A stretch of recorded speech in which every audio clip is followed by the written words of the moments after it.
Welcome to my channel Supriya homely kitchen. আজ আমি আপনাদের কাছে নিয়ে এসেছি ইলিশ মাছে কালো জিরা দিয়ে ঝাল, মানে কালো জিরা দিয়ে ঝোল ঝোল। তার জন্য স্বাদ মতো নুন দিয়ে দিলাম,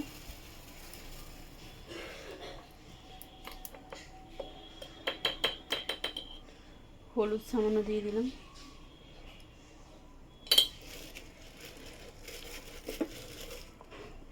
লঙ্কার গুঁড়ো দিয়ে দিলাম। তো এবারে ইলিশ মাছটা আমি মাখিয়ে নেবো হাত দিয়ে সুন্দর করে।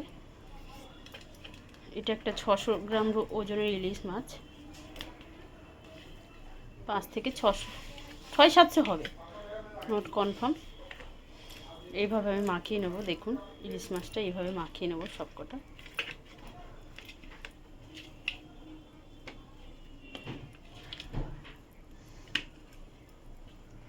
এখানে কড়াই বসিয়েছি, কড়াইটা গরম হোক।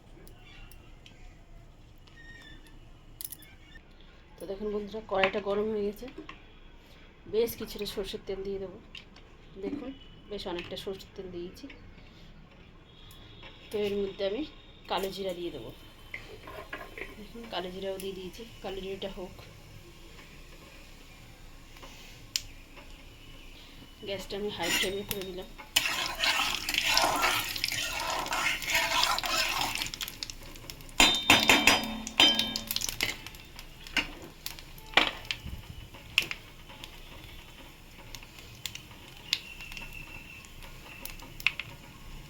কালো জিরাটা সুন্দর গন্ধ বেরোচ্ছে। এর মধ্যে আপনারা কালো সর্ষেও দিয়ে দিতে পারেন, তো আমি এই ক্ষেত্রে সর্ষে দেবো না। এর মধ্যে কালো সর্ষে কালো জিরা একসাথে ফোড়ন দিলেও টেস্টটা সুন্দর হয়। এবার আমি মাছটা ছেড়ে দেবো।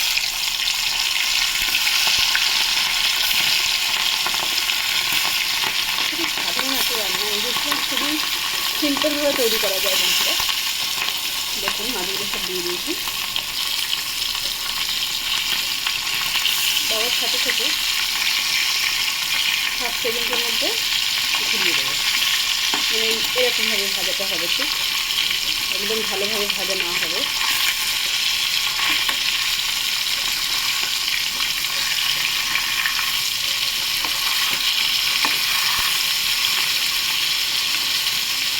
দেখুন বন্ধুরা, এইভাবে ভাজাতে হবে।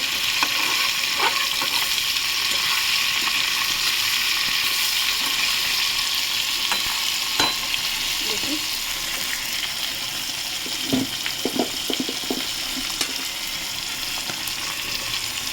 ভাজা হয়ে গেছে। ভাজা হয়ে যেতেই আমি এবারে এর মধ্যে জল ফেলে দেবো। বেশ কিছুটা গরম জল দিয়ে দিলাম।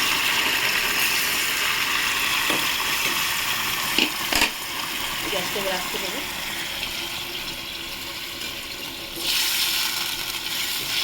দিয়ে দেখুন বন্ধুরা,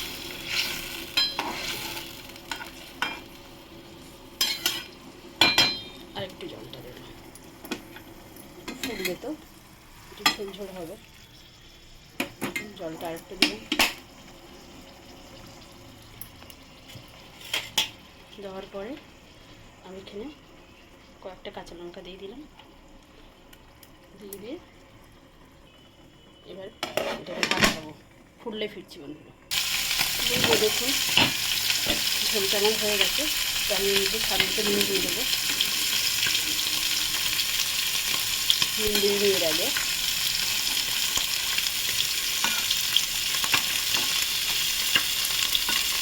ফুটলেই নামিয়ে নেবো। তো দেখুন বন্ধুরা ফুটে গেছে। তো আমার কালো জিরার ইলিশ মাছের ঝোল হয়ে গেছে। তো আপনারা কমেন্ট করবেন, আপনারা ট্রাই করবেন। ট্রাই করে কমেন্ট সেকশনে কমেন্ট করে জানাবেন আমার রান্নাটা কেমন হচ্ছে। আর আমার চ্যানেলটা লাইক অ্যান্ড সাবস্ক্রাইব করে দেবেন। Thank you for watching.